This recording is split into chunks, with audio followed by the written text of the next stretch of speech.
Every iconic hero has a superpower, whether that's their fancy flying suit they made by their genius intellect, or the ability to call down thunder from the sky, or super strength. In the real world, heroes have what I call a zone of genius, which is either a skill that they were born with or a skill that they develop over the course of their career that really helps energize all their other skills, right? It's the thing that sets you apart, lets you help your clients slay their villains and come on top of their own journeys. And the way I like to frame it for my guests is if you look at all the skills that you developed over the course of your career, there's probably a common thread that ties all of those skills together. What do you think your superpower is that's allowed you to build this Financial Educators Council into what it is today? And I was thinking about that. I'm like, what superpower is it? What do I have? And I think really it came down to, I always had the end goal in mind. Even when I started this organization, I always had an end goal of really making an impact on people's financial capabilities. And I had an end goal of really impacting the masses. So even though our companies went through many iterations, different channels, different strategies on how to get there, that end goals remain the same. Yet through that process, I was flexible and able to adapt with those changes. And through those changes, I was able to prioritize the most important tasks to get us to that end goal. Now, did I always follow the best path? No. But, I think just having that end target in mind was very helpful. And I think with any superhero, there's always an end target that they have in mind, and they're ruthlessly dedicated to achieving those goals. And this is my life passion, right? I'm not going to be out of this industry. This is what I'm going to continue to work on until my last breath. I love it. I think that's the way I can make a difference in the world. And so that would be my superpower. Not as exciting as flying, but I think for any business leader.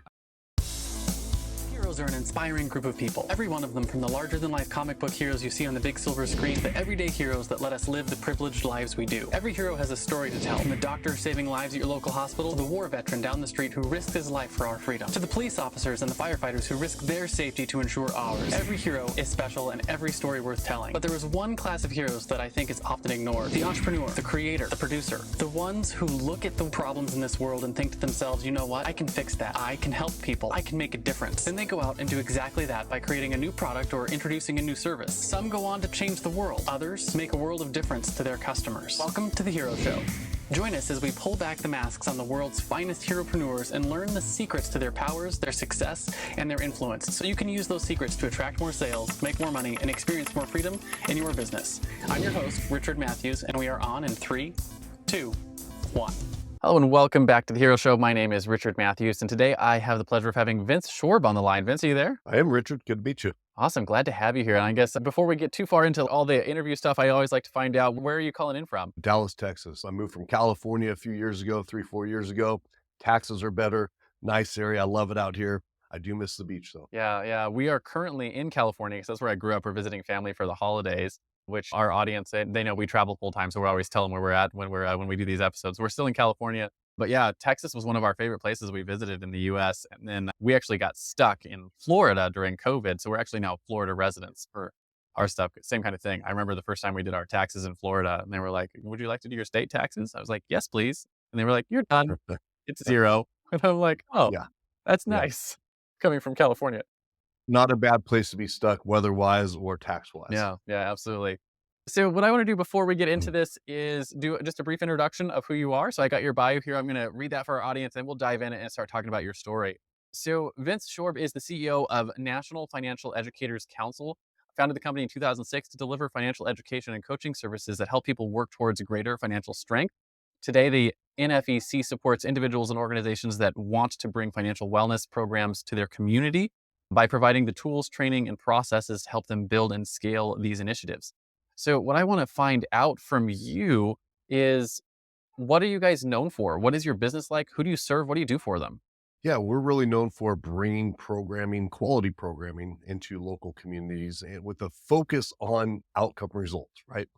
You can teach a lot of subjects. If we look at all subjects in high school, you can teach it, but can you apply what you learn? The beauty with personal finance, we can actually apply and track in the outcomes of these students. So our focus is really making a change, positive changes in people's lives through financial education, empowering them economically so that they can live that life, so they can have time with their family, so they can enjoy those other things in life. And that's a real interesting thing about money. It's really a basis of all of our core human needs and a lot of our goals and dreams in the future. So we think it's something that needs to be prioritized in people's lives and getting that education.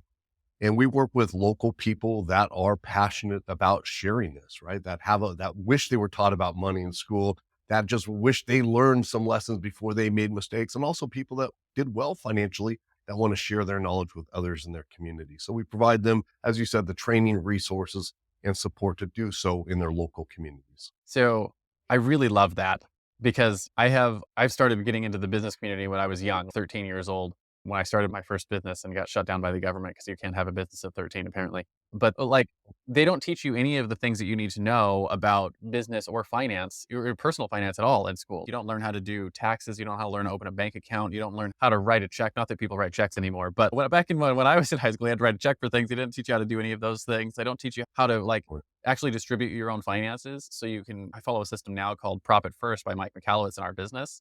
And a lot of the same concepts can be applied to your own personal life too. And man, if I had known those kind of things 20 years ago, not only would my business probably be bigger, but our bank accounts would probably be bigger. And there's just so much that like I had to learn by trial and error that Yeah, it would be significantly useful for our communities. And, I'm generally thinking like my own children, right? And I know I can teach them.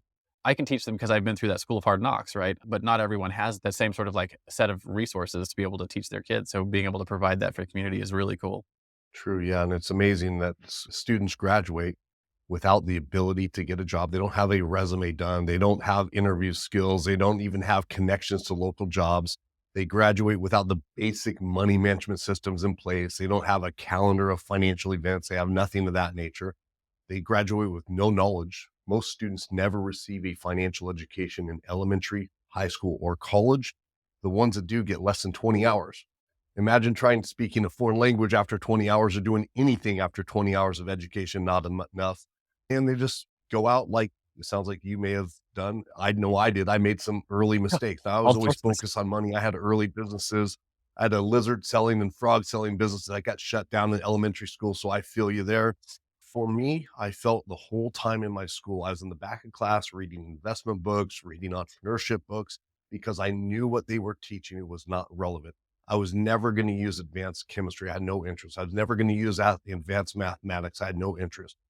Foreign language, it's like I knew I was never going to be speaking and going, needing to really speak it because I had an idea on where technology was going to take us. I felt just that schooling was a waste of my time. And I talk to a lot of youth today. They feel the same way. And I just feel a school should be a place where students are getting the skills to be self sufficient and contributing members of society, as opposed to having random knowledge that they'll never need in their life for the most part. Yeah, absolutely. And I feel you on the whole feeling like it was useless because I was caught the entrepreneurial bug young, right? I was 9 years old when I started reading Rich Dad Poor Dad. And by the time I was 13, I was like, I started a candy wholesaling business. I convinced my dad to like take me to this big box store and buy the candy and then wholesale it or wholesale prices and then sell it retail. And I remember in the financial world, the first lesson that I learned was the difference between profit and revenue and margin and like and your profits and all that kind of stuff. And I remember it was one of those things. I convinced my dad to give me a $50 loan at a 10% simple interest. Mhm. So I owed him $55 back. And then I sold all my candy and I made $100. And so then I gave my dad 55 and I had to restock my inventory with the 45 I had left. And then I had $0. And I was like, I don't understand what happened here. Like, how did I end up with zero Yeah. dollars even though I Yeah. had this whole thing going? And so I had to go sit down in Barnes and Noble and reading a book about financial education, trying to figure out what profit and revenue and margin and stuff was. And so like I learned those lessons early and young the hard way. It would be nice to actually teach our children these things so they are prepared for going into the world. And that's such a valuable lesson. Look, it stuck with you many years later. I don't know your age, but it stuck with you many years later, right? A lot of lessons you think back to a math class, you don't remember it. But that because it's experiential, you had some risk involved, you had some excitement involved. There's project-based learning techniques and strategies we can use with our youth to almost duplicate what you went through, maybe in a safer, more secure setting where they're not taking that risk, but they're still going through that process. I think always a little risk early on is a good thing to feel so you know what get used to that feeling. But there's ways to duplicate what you went through and ensure our kids are leaving with that. If we look at kids today, they're very entrepreneurial. They have dreams of being influencers and athletes and all these things that are more on the entrepreneurship side, which is great. Now, I think they should maybe have some other plans Like in back, place as like, well. yeah. But yeah, backup plans and so forth. But even if you're not that influencer star, there's other things you could do. Edit podcasts, do get into that type of business. So there's opportunities for them to be in the space they love and surrounding the people they love. If they want to be a pro athlete, which a lot of 20+% of youth have that dream and vision, they want to be that. There's other things they can do. There's ticket sales, there's working somewhere on the field, there's personal trainers and therapists, but they're not exposed to those professions. They're just exposed to really, if we look at what schooling is, it's math, it's science, it's social studies and English. That's it. So the professions they're exposed to are very limited Mhm. when there's so many opportunities today. There's so much information. There's so many creative ways we can teach and letting kids follow their own entrepreneurial path or career path while they're in school. Yeah, it's so true. I'm 38, by the way. I got 4 kids. My youngest Oh, one is 14. He's the same age I was when I was trying to learn all this stuff. And because we homeschool and we have access to some of the things that like a lot of kids don't. They don't have access to kind of stuff that you teach. He's written 2 novels. He's in the process of writing an online course on how to leverage AI for things. And so he's trying to save up money so he can buy an Apple Vision Pro. And like, so he's learning a lot of these things young. And I have, for the longest time, always wanted to figure out how do you take the kind of stuff that like that as an entrepreneur that I can teach my son, that how do you teach that at scale to all of our youth? All right. The middle school, high school kids, college, the young adults who need that. So they don't have to go through the same sort of, I don't know, struggles that like you and I probably went through. And yeah. it's one of the things that I've always been fascinated with by our human species is that we always take whatever we had and the next generation, we try to start them where we ended. Yeah. Yeah. Yeah. This is one of those areas that we've never, like throughout human history, ever really had good financial education for our youth. And it really excites me that you're doing that, what you're doing at the scale you're doing it at. Cause you said you have like how many states and people do you have teaching this now? Over 6,000 people in every state and in 70 countries. And we're starting our state chapters, which is really focused on building hubs of our local contacts to really just provide them. Every state's different. They have different needs. They have different socioeconomic statuses. One street over is doing good. The next street over is not doing good. So it really takes a local presence to best understand them. And to your point, there are ways to teach and give students freedom to learn. And I think that's a big problem with schools. Is I did a video here a few weeks ago. It was comparing my report card from 1991. And mind you, the first website came online on August 1991. So a few months after I graduated, which is interesting. And I compared it with one of our members of our youth advisory board. He graduated last year. I went through line by line. He took exactly the same classes I did. He was a little smarter in math and science, but I maybe could have done it, but he's excelled there. But the same classes were available. And it's just sad, like AI's around, Yeah. chat GPT's around, social media's around. The world's completely changed, yet school is stuck. And Wow. our focus is That's really advancing this economic empowerment agenda so that people graduate with the skills that you need for modern society. And your son's very fortunate to have that freedom to explore, to write novels, to think about developing an AI training course. That's awesome. And I think that's you're yeah. demonstrating what we can duplicate in schools. Yeah, it is so true. You gave me chills when you said that because I'm an employer and I assume you're an employer as well. One of the things that like over the course of the last year, my employment strategies changed because of the advent of AI, where some of the stuff that's happening, depending on the roles in our company, like there's our writer roles, for instance. If you don't know how to leverage ChatGPT to even help you do basic things like make sure that our grammar is always 100% correct, because you can now. We have word Mhm. calculators Yeah. right there. That was like, you have to have these skills to be marketable as an employee today. A year ago, you True. didn't, right? And that changed really fast, and it's not going to slow down anytime soon. And so the fact that you have students that graduated last year that are taking the same classes that you and I took 30 years ago, it means that like they're not learning the marketable skills they need to have to succeed in today's economy, right? And that's financial education, it's technological education, it's just all across the board. So yeah, that's cool. I know I don't usually ask this early in the interview, but how can other people who are interested in this help you grow and do what you're doing? Is this like can educators reach out to you and you guys can help set them up with those kind of stuff? What does that actually look like?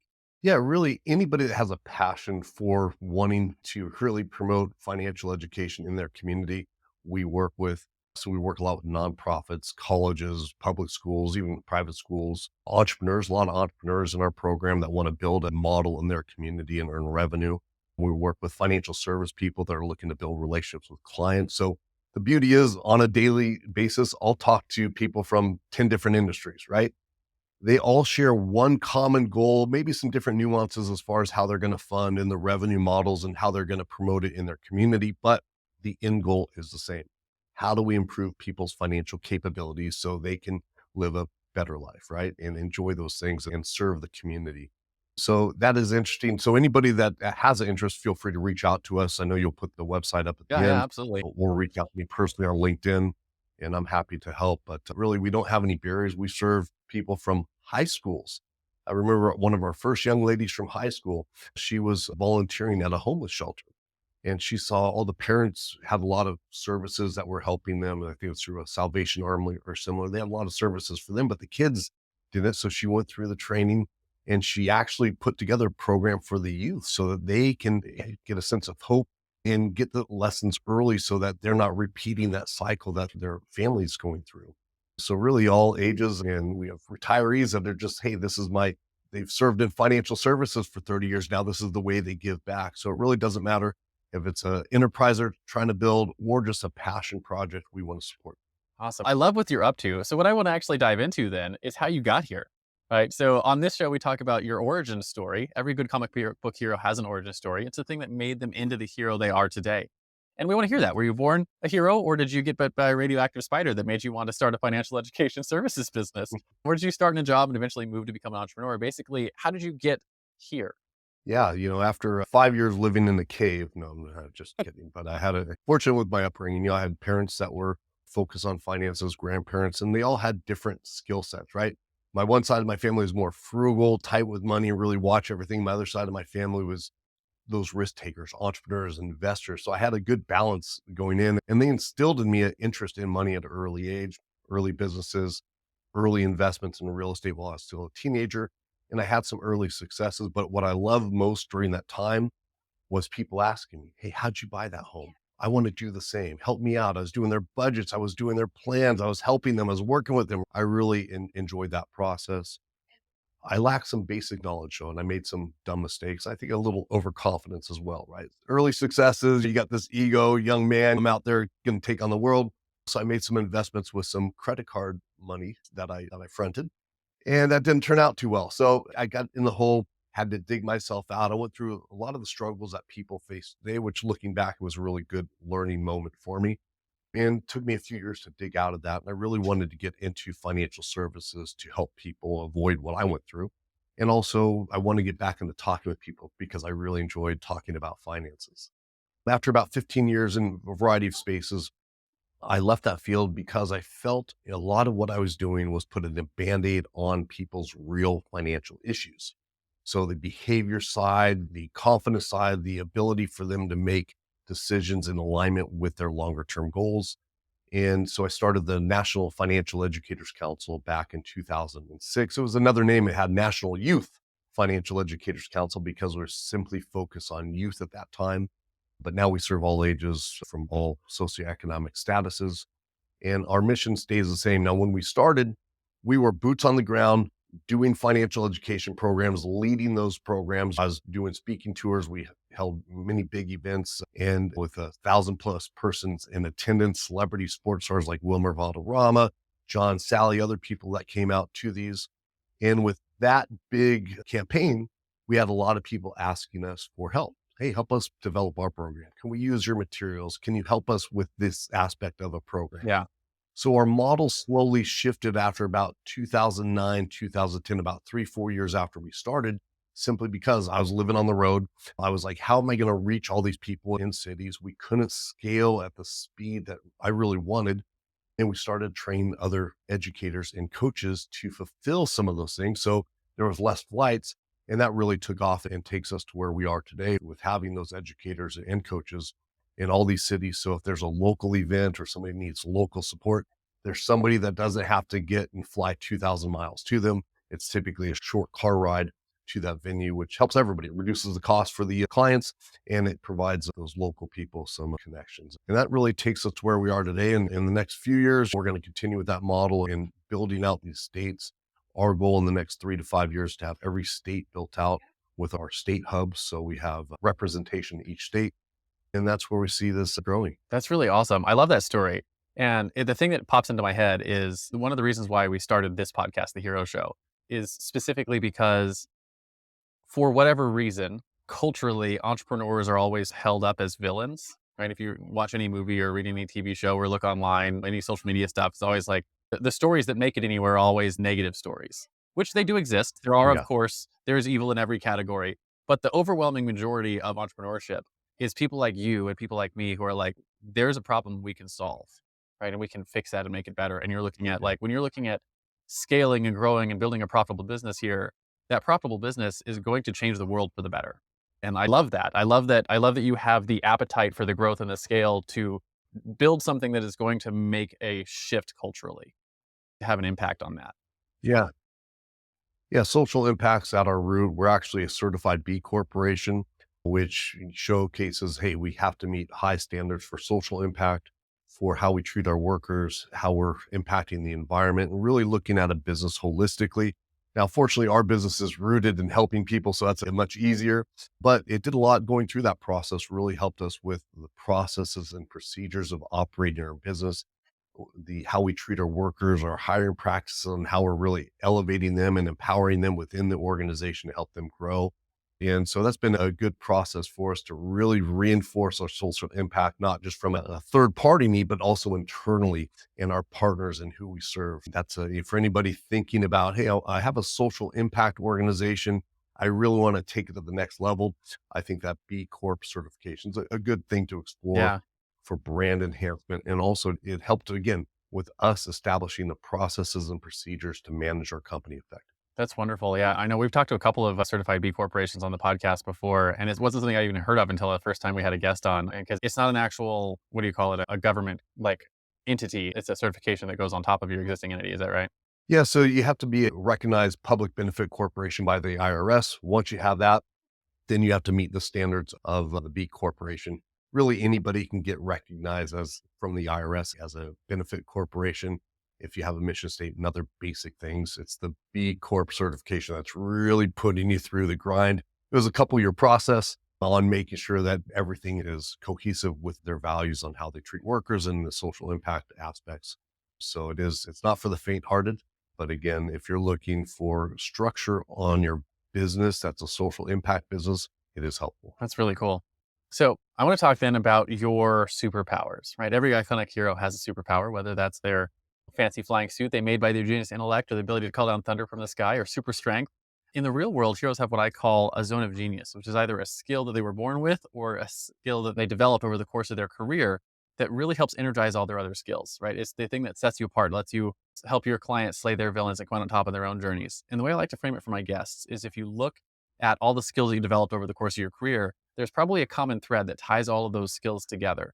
And with that sort of framing, what do you think your superpower is that's allowed you to build this Financial Educators Council into what it is today? Yeah, I've heard your question on another few other podcasts. Great show, by the way. And I was thinking about that. I'm like, what superpower is it? What do I have? And I think really it came down to I always had the end goal in mind. Even when I started this organization, I always had an end goal of really making an impact on people's financial capabilities.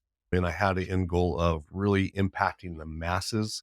So even though our companies went through many iterations, different channels, different strategies on how to get there, that end goals remain the same. Yet through that process, I was flexible and able to adapt with those changes. And through those changes, I was able to prioritize the most important tasks to get us to that end goal. Now, did I always follow the best path? No, but I think just having that end target in mind was very helpful. And I think with any superhero, there's always an end target that they have in mind, and they're It's been working ruthlessly for it. dedicated to achieving those goals. And this is my life passion, right? I'm not going to be out of this industry. This is what I'm going to continue to work on until my last breath. I love it. I think that's the way I can make a difference in the world. And so that would be my superpower. Not as exciting as flying, but I think for But any more business practical, leader, I think. it's able to have. One of Yeah, true. One of the things that popped in my head while you were saying that was just the idea that, and maybe you've heard this before, it's a Pat thing, but that your goals are carved into stone, but your plans are drawn in sand. And so like, hey, the goal to make this impact, like that's not going to change. We carved that into stone. How we get there, it might change today or tomorrow. Or we mentioned earlier in the call, AI didn't exist in 2022, not in any real like Yeah. marketable way. And yet today, it's if you're not considering it in your business, you're probably getting left behind. So you have to change plans with the way the world changes. And I imagine you've been doing this since 2006. Your business has seen the advent of the smartphone and the advent of the mobile internet and the advent of AI and the advent of everyone's connected to the internet all the time. Like none of that happened early on. And you guys been through a pandemic Yeah. and a recession and all sorts of things. So I imagine growing a business through all those things has changed your plans dramatically from year to year. Definitely, yeah, and I think the ability to adapt. And the other thing I think that's it was important to us is making sure that hey, our risk management was in place during those times, right? And we had strategies. Hey, fallback plan one, fallback plan two. Sometimes we were doing fallback plan four, but again, if you could fall back without being crushed, there's no loss, right? I consider Yeah. that a win. I don't mind falling back a little bit. Hey, it's all even though I'm dead, I want to say I'm the most patient man in the world, right? But I understand, hey, when there's things, major upheavals in the industry or changes like COVID and things that, hey, you have to, revert to a fallback position, get strong, and then really again spring forward hard. Yeah. So yeah, that's And a it's so good history of what happened over the last few decades. yeah, and if you're looking at like how does that superpower actually come out in your business, you're talking like, hey, our goal is not going to change. And that's how you're approaching this is like it doesn't change, but like you have the ability to adapt and to work into the marketplace and re-strategize and rebuild what you're going to do and continue on towards the goal. Right. And that's a really important, especially if you're running a company with a big audacious goal, right? A lot of entrepreneurs, for better or for worse, they're like, I have this thing that I'm working on that is useful for me and so it's valuable to my community. What you're talking about, it's on a bigger scale, right? As like, I want to have an impact in every community in the US and in countries all over the world and change the way financial education is done on like a species level. It's a higher level goal than a Mhm, lot of mhm. small businesses, right? Whereas not that there's anything wrong with small business, it's a different goal. So you have to have that kind of, that, I don't even know what you would call that superpower, that grit to no matter what happens, we're going to continue going towards this goal. Yeah, yeah, no, that is a good point. I like your the primary goal is written in stone, but the plan is written in sand. I like that saying quite a bit. Yeah, absolutely. So I'm going to talk about the flip side then. Every superpower, if you turn the coin over, has the fatal flaw, right? And just like every Superman has his kryptonite or Wonder Woman can't remove her bracelets of victory without going mad, you probably had something that you've held you back in your business, something that you struggled with. For me, I struggled with perfectionism for a long time. Also struggled with not having good, what would you call it? Like self-care. So I had to let my clients walk all over me. I didn't have good boundaries with my time. So I'd work 14 hours a day and not sleep at night. Not a Yeah. good way to grow a business, by the way, in case anyone was wondering. But I think more important than what the flaw is, how have you worked to overcome it so you can continue on towards that goal? Yeah, I think my flaw it still continues to be overworking, but I don't mind it. But I take on a lot more than I probably should. I should probably outsource more than I do to my team. They're a very quality team, great people, but I always like to have the final say and final review. I still feel more comfortable that way. Still does hold me back, but I have a great COO now. He's been with us for 14 years. He's taken a lot of that off. So I've shed probably 80% of that to other people, but there's still 20% I need to be involved in, need to see the processes where it's at. I like to be updated regularly with where things are at in the scale and the goal. But I would say if my couple year goal is to get myself out of the operations of the business. Trevor's handling again 80+% now, which is great. And so I can just focus on the rainmaking, the PR, the get outreach, the relationships, those things, the traveling, those things that go along with running a company. So that's my end goal. And we have a great team that has been here a while. Five core people. We have 14 people in the team. We scale to a couple hundred contractors when we're building out custom projects, but we have five core executives that I can really rely on now, which is a good feeling. Yeah. If I go back 10 years ago, it wasn't like that. It was a three-man show a decade ago, and everybody was doing 50 different roles and trying to keep things organized. Now it's much more dispersed where each person has very clear and distinguished roles. And again, the B Corp helped us do that, but also going through our accreditation was very helpful. It was a 3-year process to get accredited But through that process, it really helped me having processes and procedures where other people are responsible for tasks in a very clear review process. So I don't always have to review, but there is a second set of eyes that goes on it. And it's all processized within a system we use. So I know it's done, right? I see the report. Okay, great. It's been checked off by two people. Wonderful. So I think my next 2 years, I'm going to still try to work out that last 15-ish% so I can really focus on what I enjoy doing, getting out there, talking to people, pressing palms, working with bigger clients, helping them solve big challenges and working in these communities as well. I do miss getting in front of the youth and connecting with them. So I'm looking forward to getting back to that role, which is take me back to the beginning when we started. That was my role at the very beginning. So I'm looking back to going to some of those areas that I really enjoyed. Yeah, I love that. One of the things that like we're a lot younger company, but same kind of like rules in place that we're trying to build. I got a couple of things that like I'm working on. So one of them I call the bus rule that like if I get hit by a bus, the business continues, right? Which Yep. is if you are doing everything, that's not going to happen. My business doesn't pass that yet, but hopefully at some point it will. And then the other one that's really been sticking out to me is something that I've started to focus on a lot is to not just for me, but for everyone on my team to do only that which only you can do.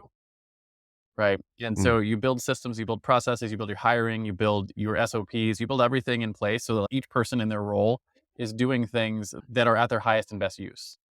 Right. And so for me as CEO of the company, highest and best use for me is going to be my face, my voice, showing up with people, right? Doing things like this, going on the podcasts, getting on stages, what you call it, pressing palms, right? Shaking hands, this kind of stuff that like mhm. when you do those things, they have the highest impact on the business and getting Yeah, everything else ruthlessly off of your plate, right? And into the hands of people who, for them, it's their highest and best use to do those things, right? And when you start thinking about your company that way, you end up being able to grow a much larger company and have a much larger impact than if you try to keep everything yourself.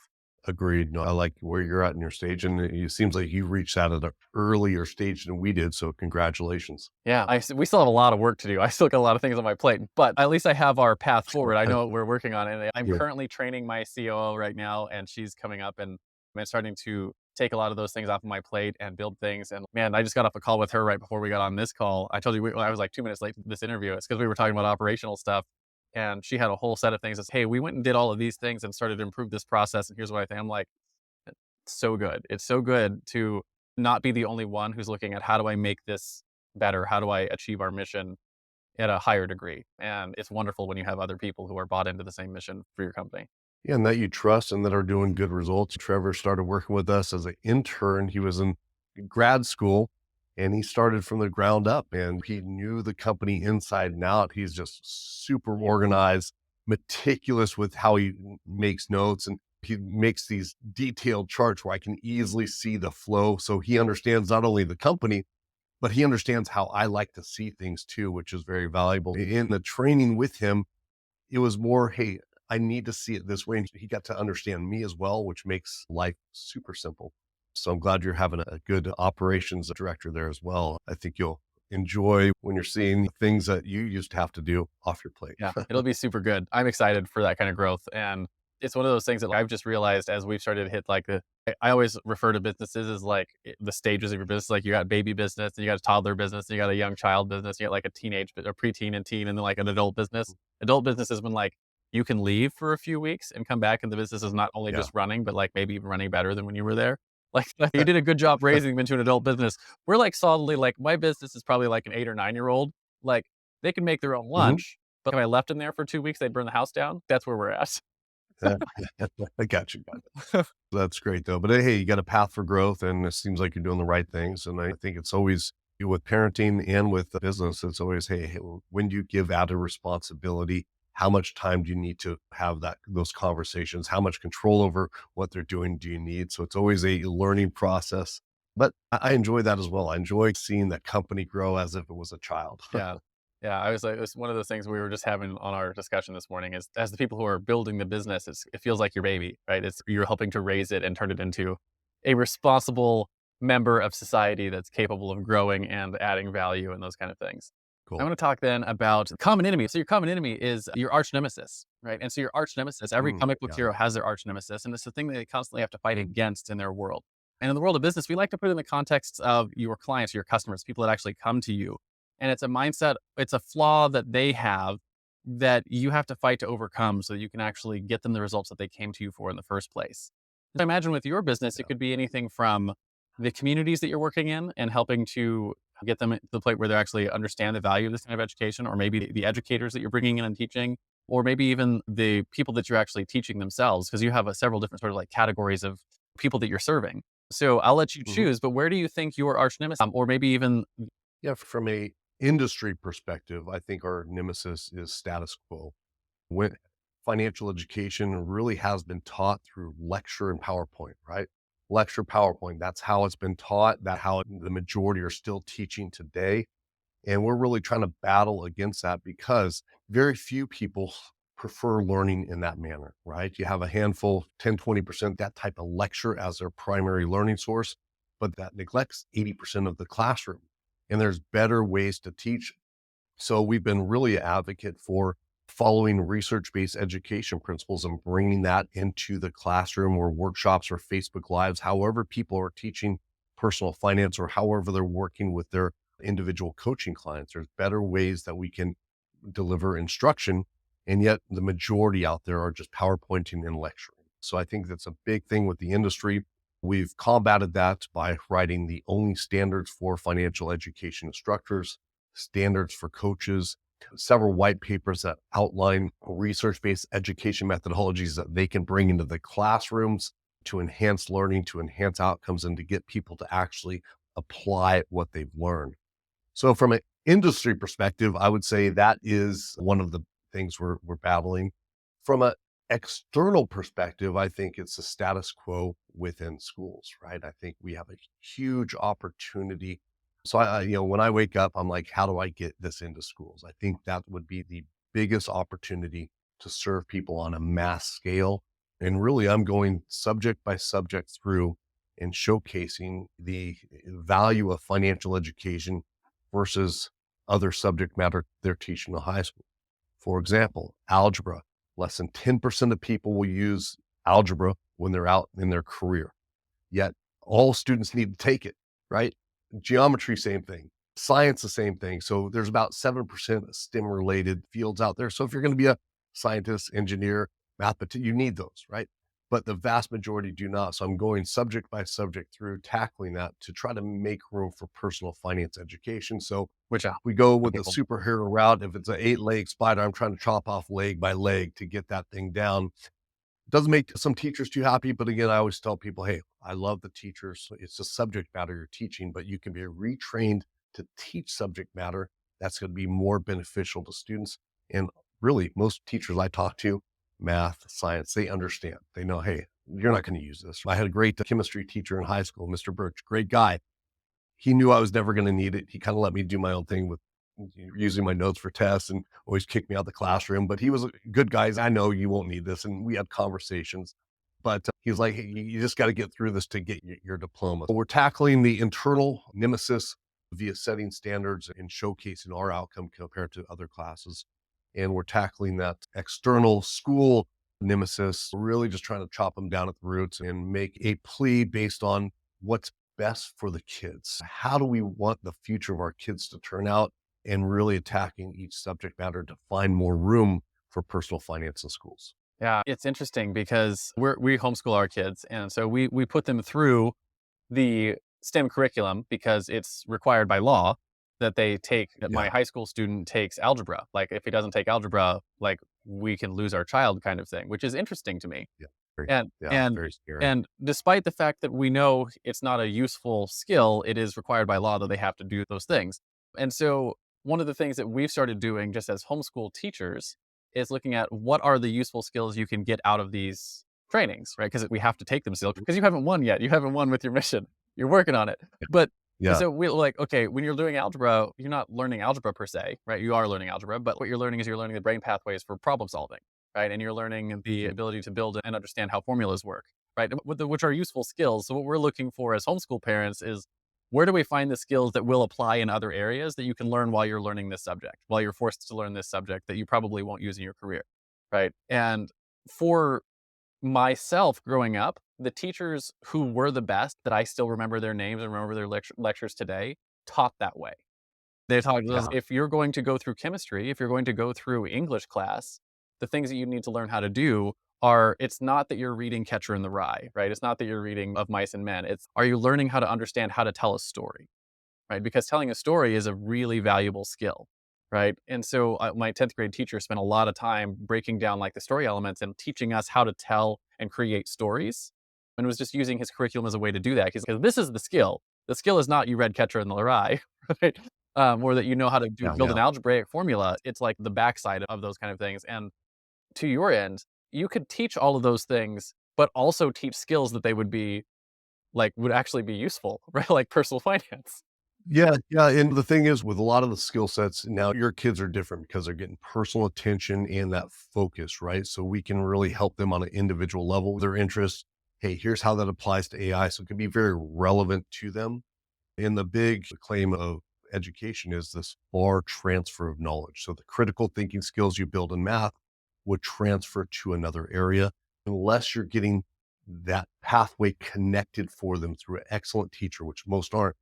They're missing that. In fact, far transfer of knowledge rarely ever I works. didn't know there was a And far transfer of knowledge being, hey, I'm taking a critical thinking skill set I developed in math and applying it toward a business plan or a financial plan. Mhm. Most will never make that connection. Even near transfer of learning, where it's within the subject matter, you gain a skill in math and you apply it to the next level, that works. But that far transfer of learning, it's very rare. But the key thing to make sure to get better results from that far transfer of learning is personal attention and application within that student's interest. So what Yeah. you're doing at home is awesome. It just is very difficult to replicate in a school setting unless you have a very excellent teacher that understands, hey, I'm not just teaching toward the test. And that's the big thing we see in school. It's, hey, you got to pass this test, take the exam, That's the make me look good. right? That's the incentive structure for Yeah, schools. The teachers are incentivized on it, the students are incentivized on it, and the financial incentive for the schools are, if you test better, you get more money. So we've built that incentive structure exactly. in. So here's a more ethereal question for you. Do you think the school system as it is survives this generation? I hope not. The way it is, we've been teaching the same subjects. We have another thing on report cards. We pulled up report cards for the last 100 years, Mhm. right? Again, just like my 1991 versus 2023 report card was the same. You go back 100 years, same thing. Now there was religion classes, home ec, and other things that were in there that aren't in today's curriculum, but the core curriculum is the same. I really think a lot of what schooling is, it's a signaling. You're signaling to the workforce that you can follow directions. You can stand up, sit down, obey bells and buzzers, and do the coursework. So it's a signaling thing as opposed to training people that are going to be real value adds to an organization. We're still training workers. And with the advent of AI, automation, look at the trucking industry with the self-driving trucks, right? There's going to be a major upheaval, one of the largest industries out there. Riders, everybody's going to be impacted quite significantly in the next 10, 20 years. And they already have been already. So if the school system, if there's not a massive change in the school system, I feel very sorry for this next generation. They're not going to have the skills to survive the modern workforce. Or if they do, they're going to be wage slaves and work at this low end of the income spectrum unless they apply themselves and get knowledge in specific areas that can benefit them. So And I'm worried for them, but I also am encouraged because today's youth have access to so much information. yeah, Back in my day, not to age myself again, I had the library, the Dewey Decimal System. I love when Barnes and Noble came out. I spent a ton of time at Barnes and Noble. It's much easier to find updated books. And now I can look, if I want to learn how to do, let's say a pay-per-click marketing, I can go watch 20 hours of tutorials for free, have at least a decent handle, go hire a contractor on Upwork or some site, have them help me shape it up. But I have the knowledge enough to ask good questions and review their work. So there's so much information out there. And I think every kid should graduate excited to learn. And today kids graduate with, oh, thank God that's over. I don't have to do this anymore. And learning can be fun if it applies. I yeah. remember I used to snowboard quite a bit and I'd watch these kids up. I lived up in Tahoe for a year and I watch these kids on the lift. They'd be watching YouTube, watching their videos and learning tricks and they go do it on the slope. Oh, I messed this up. And they'd have their friend video and they would They repeat and review try to it. fix Yeah. what they did. But So cool. yeah, they're learning. I'm like, yeah, it was so cool. Exactly. So I think today's youth have a lot of opportunities, but we need to excite them with learning and give some freedom in schools too. It's not just, hey, math, science, English, social studies. It is, hey, giving them pathways to pick up those skill sets. Hey, if we want to teach them critical thinking skills, it doesn't need to be through math. There's other ways we can learn critical thinking skills. Maybe it's developing a long-term financial plan, right? They're thinking, they're applying things they learned. There's a million ways they can learn critical thinking, but instead it's math. So giving them more freedom to learn the pathway. So if they have a person interested in AI, want to start that type of business, there's a path for them. And with modern technology and the way we can facilitate classrooms, it's very possible. And I think it wouldn't require much in the way of funding, more than what they're getting, almost $1 trillion annually We already. just It would apply just those require resources the things to correct change. way. Yeah, exactly. Correct application. Things will have to change as far as like college admission standards, standardized testing, other things of that nature. But I think that Yeah. is Or relevant. I think it's doable and needed. yeah, our school system is not prepared for the world that we're putting students into right now. And so what's Yeah. interesting to me is if you see that COVID was a great sort of kick in the pants for everyone, but post-COVID, homeschool rates are going through the roof. And I think Yeah. part of that is not because they had to homeschool for a year or two. And then a lot of people realize, oh, it's not actually as hard as I thought it would be. And there's so much access Mhm. to information nowadays that just as a simple example, my son, as I mentioned, he's 14, he's really interested in animation and art. And my sister-in-law is a phenomenal artist, and she's got 20 years of training, and she's been, like, turned down offers from Disney kind of thing. And she Wow. went through all of the training in art she went to college courses for 20 years in art, and I learned nothing from any of those things, nothing that was actually Mm, applicable to my career as an artist. And my son, who's 14, yeah. was like, we got on and got a training course from Aaron Blaise. And for those of you who don't know who Aaron Blaise is, one of Disney's most famous animators, right? And so he was the animator for Nala in Lion King, and he was the animator for Raja in Aladdin, and he was the lead animator and the producer for the entire movie of Brother Bear, right? And so he's a world famous, very talented artist, and he's also a very talented educator. And you can access his training where he's got 750 hours of training on like how to do art from everything you ever wanted to know on a store called Creature Art Teacher for $200 a year.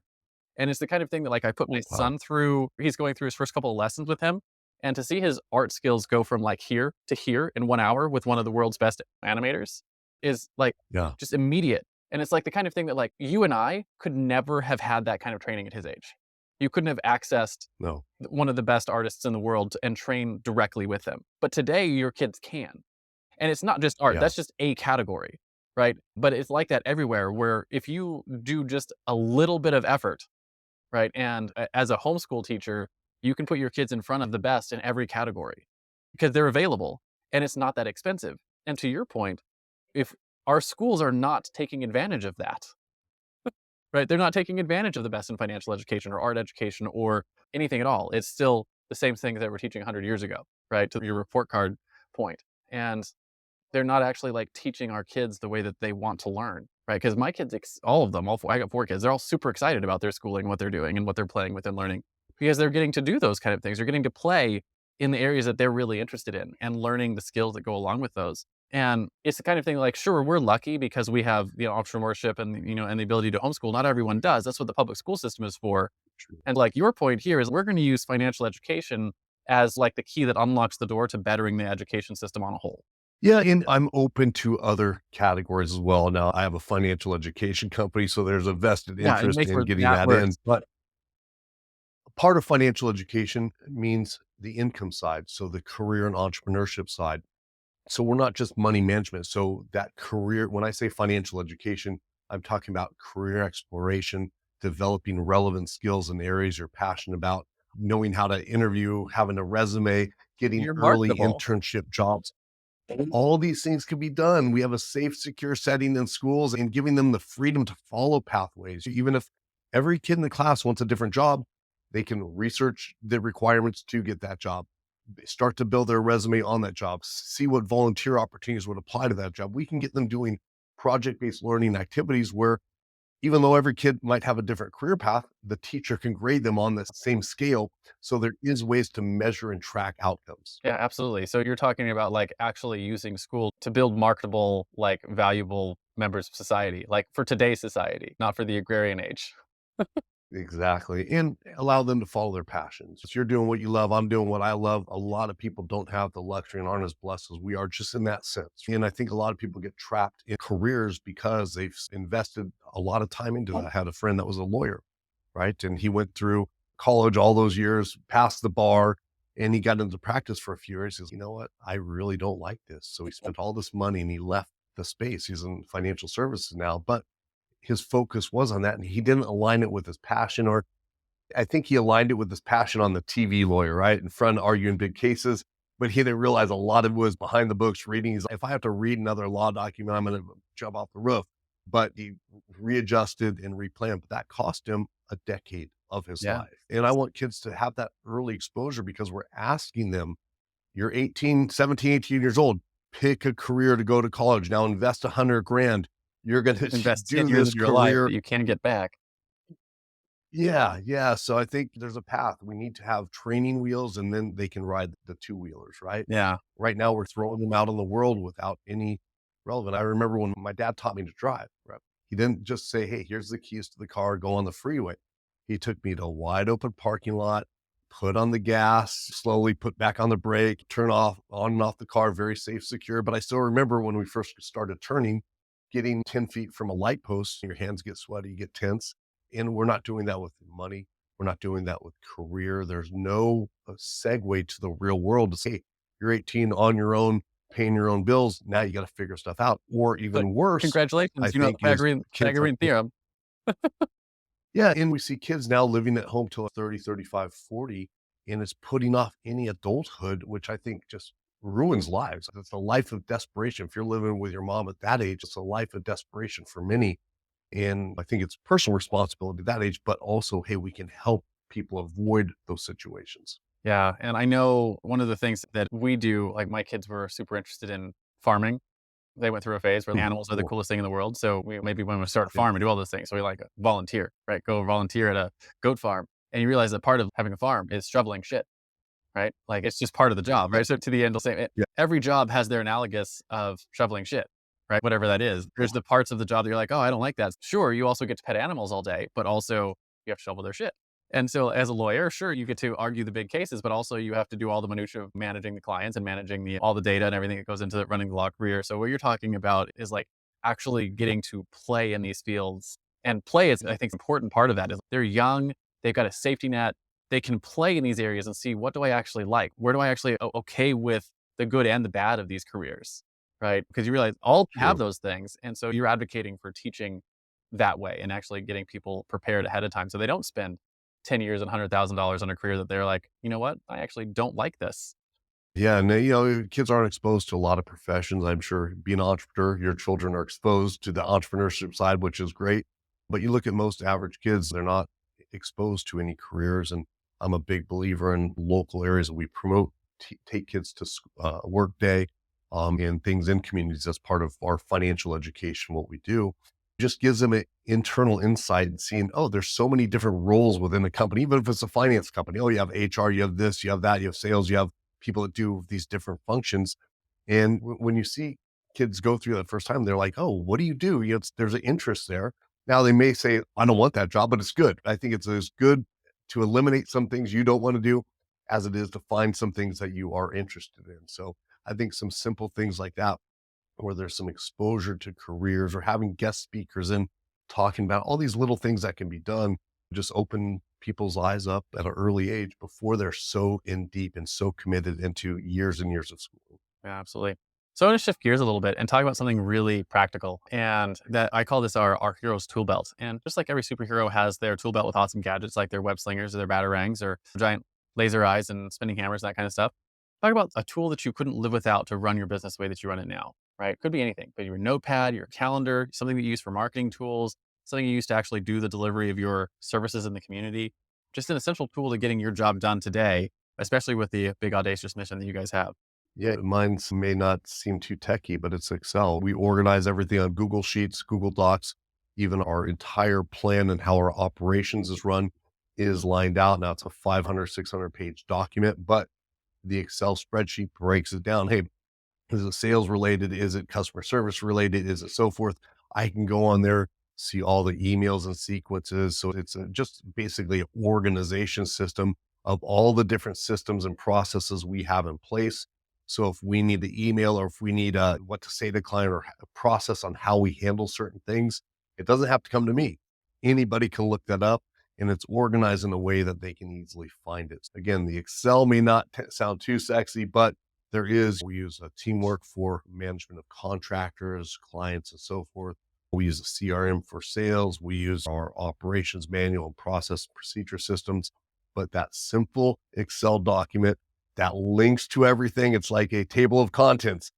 That is our holy grail there. That's my key tool. And it's like Wonder Woman's lasso. That's what we have here. I'm a little jealous of that. We're in the process of trying to figure out, like, we've got a lot of documentation put together and a lot of things. And I'm like, I need to figure out how we can put like your Excel spreadsheet together that like talks through, like, here's what the systems are and where they're all at and how, because regardless of how much I would like everything to live in the same system, they don't, right? There's sales systems are over here, and product delivery stuff is over here, and customer service stuff is over here, and payroll stuff is over here. They all live in their own separate little silos. And so it'd be nice to have a single source of, hey, this is where all the things you can come to and find all of it. Yeah, we built out everything first. And so we were organized, right, with the operations manual, all these systems built out. Everything had as, autoresponders, et cetera, webinar things, all that. But until we had that final simple piece, Google Sheets that's shareable with all the team, that was what brought everything together. Now it's okay, I'll just go to Google Sheets. It's not like, where do I go to find it? Go to Google Sheets. Okay, it's in the navigation, quick nav to the sales area. Okay, here's where they're at in the stage.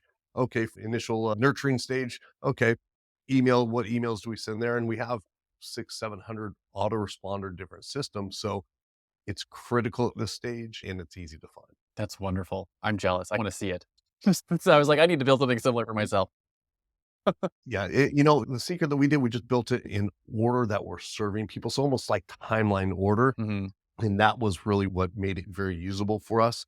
So we put everything in a timeline order, from initial contact, from marketing and before contact, through initial contact, through ongoing, through client services. And that timeline order made it super simple, because we just say, hey, this is something we're trying to address. Where would it be in this timeline? And that just makes the navigation very simple. And that's just what we use. There's many other ways to do it, but that was the next level of, hey, now we have this all in a spreadsheet. How do we make it usable? And that was that last piece that was helpful. That's wonderful. So I love that. That's for people who are listening, being able to build a map out like that, I can see how valuable that would be, just because like where our stage of business is, that's going to be something we need to put together sooner rather than later, or it's going to be all over the place. So that's good to know. Yeah, I wish, and that's a great idea too, because we waited till after things were built out, and then we had to go back through. So yeah, if you can even start, just even if it's ugly or whatever, it's going to be very helpful, and then it can always be beautified, improved, tweaked, but at least you're having some structure early. Yeah, absolutely. Speaking of heroic tools, I want to take a few minutes to tell you about a tool we built that powers the Hero Show and is now this show's primary sponsor. Hey there, fellow podcaster. Having a weekly audio and video show on all the major online networks that builds your brand, creates fame, and drives sales for your business doesn't have to be hard. I know it feels that way because you've tried managing your show internally and realized how resource intensive it can be. You felt the pain of pouring 8 to 10 hours of work into just getting 1 hour of content published and promoted all over the place. You see the drain on your resources, but you do it anyways because you know how powerful it is. Heck, you've probably even tried some of those automated solutions and ended up with stuff that makes your brand look cheesy and cheap. That's not helping grow your business. Don't give up though. The struggle ends now. Introducing Push Button Podcasts, a done-for-you service that will help you get your show out every single week without you lifting a finger after you've pushed that stop record button. We handle everything else: uploading, editing, transcribing, writing, research, graphics, publication, and promotion, all done by real humans who know, understand, and care about your brand almost as much as you do. Empowered by our own proprietary technology, our team will let you get back to doing what you love while we handle the rest. Check us out at pushbuttonpodcast.com/hero Hero for 10% off the lifetime of your service with us and see the power of having an audio and video podcast growing and driving micro celebrity status and business in your niche without you having to lift more than a finger to push that stop record button. Again, that's pushbuttonpodcast.com/hero. See you there. You're listening to The Hero Show, unlocking the power of influence and success. So I want to talk then about your own personal heroes, right? Every hero has their mentors, just like Frodo had Gandalf, or Luke had Obi-Wan, or Robert Kiyosaki's Rich Dad, or even Spider-Man has Uncle Ben. Who were some of your heroes? Were they real-life mentors, speakers, authors, peers who are a couple years ahead of you? And how important were they to what you've accomplished so far on your journey building this company? Yeah, I think it always starts with family. I had really fortunate to how that. So I really look at all my family members being very blessed there and all contributing to me in a very significant way. In the business world early on, you may know of Brendan Bouchard. I do know him. I actually was in Brendan's first workshop. There's about 20 people there. Now he's training, working with Tony Robbins, the Dalai Lamas, and big name Oprah Winfrey's and stuff like that. But when I met him, it was 20 people. I hired him as a personal coach early on. He actually helped to shape a lot of the company and how it is today with ideas. As far as our first big events, he was very instrumental there. He was doing this big top event. He said, hey, that will put you on the map. So we did our Money X Live event, again, having celebrities and sports stars out, put us on the map with our educator training. So he understood I was traveling all over the place. He said, hey, you need to duplicate yourself. So he was very instrumental in that. He also wrote curriculum based off his leadership workbook series. And he was very instrumental in getting us to do curriculum. I never want to be really involved in that. That wasn't really where we were going early on. But he said, hey, it's important to be able to duplicate and have these teachers deliver what you need to in a cohesive way where there's set standards and set outcomes and you can measure that. So early on, he was a big shaper of the company. I still give him a lot of credit for his help today with our overall model and just helping me take steps maybe didn't feel prepared for at that time. And highlighting, hey, you are ready for this, right? You have this infrastructure. You have already done these things. Now it's time to step up your game. So it was a kick in the butt for me as well. So yeah, I would say he had the biggest influence on this company from early on. And we're still implementing what he taught me personally today. That's really cool. And yeah, I've been through some of his trainings. He's an excellent educator himself. And yeah, I'm glad to hear that you have been positively impacted by your own personal heroes. I know I always look at the people in my life that I look up to and I'm like, man, this guy's a hero in my life, and realize that like they probably don't even know that I hold them up as a hero. And then there's probably people on the other side that look up to me and man, he's a hero in my life. It's always just a good reminder to me that we should continue to act in a way that we are worthy of that hero status that people put on us. So I got one more question for you, and it's your guiding principles, right? One of the things that makes heroes heroic is that they live by a code, right? For instance, Batman never killed his enemies. He only ever puts them in Arkham Asylum. So as we wrap the interview, I want to talk about maybe one or two principles that you live your life by, you run your business by, maybe something you wish you knew when you first started your business way back in 2006. Yeah, I think really it's the focus on, hey, the impact we're making, right? There's a lot of ways to measure success on business side, which is great. It's important to us. But I think, hey, the real impact I want to see is on how it's changing lives. I think I still go back to a story I had, an experience I had about 16 years ago when I was first doing very low paid gigs. And I think this might have even been a volunteer gig at a local high school in Huntington Beach. And I ran into a young lady from Target a few years after. And she said, hey, you may not remember me, taught a class here. And I want to let you know, as soon as I was eligible, I started the company savings plan. It was like $100 a month or something like that. I forget what she said. But I'm just thinking, I was really touched then, but I started to think on the way home, I'm like, you know what, how will that impact her life long-term? If that simple thing I taught in that class will impact her life, what will it be in the future? So my guiding principle is, hey, how can I plant those seeds so that people can start to form these positive habits early and really benefit from them? So I'm really focused on, hey, how do I really improve people's lives from that economic empowerment and financial standpoint? But I understand too that it will have a spillover effect into relationships, health, emotional state, and those other things. So, stories like that continue to keep me inspired, continue to drive me. And yeah, that's really, I think, my main motivator when I get up is, hey, how do I make this where I would feel good that knowing, hey, every kid in the US is getting this type of education before they're making their own financial decisions before they're making the common mistakes, messing up their credit, getting in debt, mismanaging their money, not saving early. How do I reach every kid so that's not happening? Again, it's a long-term goal. My patience is not the best, but that's what drives me on a daily basis. I love that. And I know one of the things that I thought about while you were talking there was the story that comes back. And you realize that, okay, the work that I'm doing is impacting people, but not only is it impacting people, like they're taking actions in their lives, that they're changing them.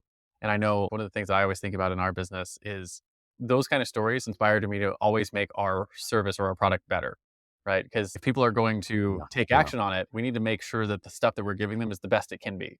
And it sounds like you're true. in that same world where like if people are going to do this, if they're going to put $100 away every month, I can impact them. So how do I make that impact the best impact it could possibly be? It sounds like you're well on the way to making that sort of thing a reality for lots of kids. Yeah, it's hopeful, and we all make our impact our own way. I mean, people listen to your show regularly are picking up business skills, money skills as well, but also, hey, what's the mental state to operate as a entrepreneur? As even if they're in a career, there's a lot of ways to educate people today, and I consider really anybody out there spreading information that can be that seed, right? And I hope that people got a seed of information that will help them here today. But I think really that we're driven by the same mission. Hey, how do we get people this knowledge to people so it enhances their lives? So it's always nice being on shows like this and especially your show. Awesome. Thank you. So I think that's a great place to end our interview. I do have one more question that I always wrap our interviews with. I call it the Heroes Challenge. And it's a simple challenge where it helps us find stories that we might not get access to on our own. So the question is simple. Do you have someone in your life or in your network that you think has a cool entrepreneurial story? Who are they? First names are fine. And why do you think they should come share their story with us here on the Hero Show? First person that comes to mind for you.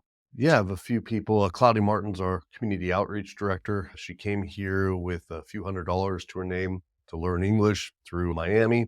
This is 20 years ago. And she left her law degree back in Brazil.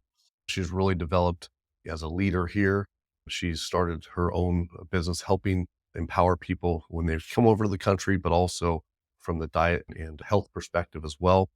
She's a value add. She's been with our organization for 5 years, but I love her story just because you come with $200, you're working at almost slave shop conditions, long hours, made it through that and is living the American dream today. She has bought a home here recently, renovating it and doing some exciting things. It's just nice to see that, hey, in America, dreams do come true. And we have so much opportunity here as a country. And it's great to see when people take advantage of that and enhance and embrace the American dream and work hard to get that. Absolutely. I love that. And we'll reach out maybe and we can get her come on the show and share her story. That'd be really cool. But for the wrap up on the interview, we always do the send off. In comic books, there's always the crowd of people who are cheering and clapping for the acts of heroism. So as we close, we want to know where can people find you if they want your help, right? Where can they light up the bat signal and say, hey, I've got a community of people that we could help this with financial education. I think more importantly than where is who are the people that should reach out? Who are the types of people that should actually come to you and ask for that assistance? And I'm going to ask you another question that I don't usually ask, but is it possible to get access to your curriculum for homeschool educators like myself? Definitely, I'll send you the material for kids and teens so that you'll have that there. One of my favorites is a chore activity you can do with them, as well as teaching them saving, spending, and so forth. They can reach out to me at LinkedIn, Vince Shorb, Shorb. Really, if you're passionate about bringing financial education into your community, serving as a coach in your community, just really wanting to enhance the financial wellness of members in your surrounding area, not just in your community. Community can be your Facebook groups and conducting it via webinar streams and so forth.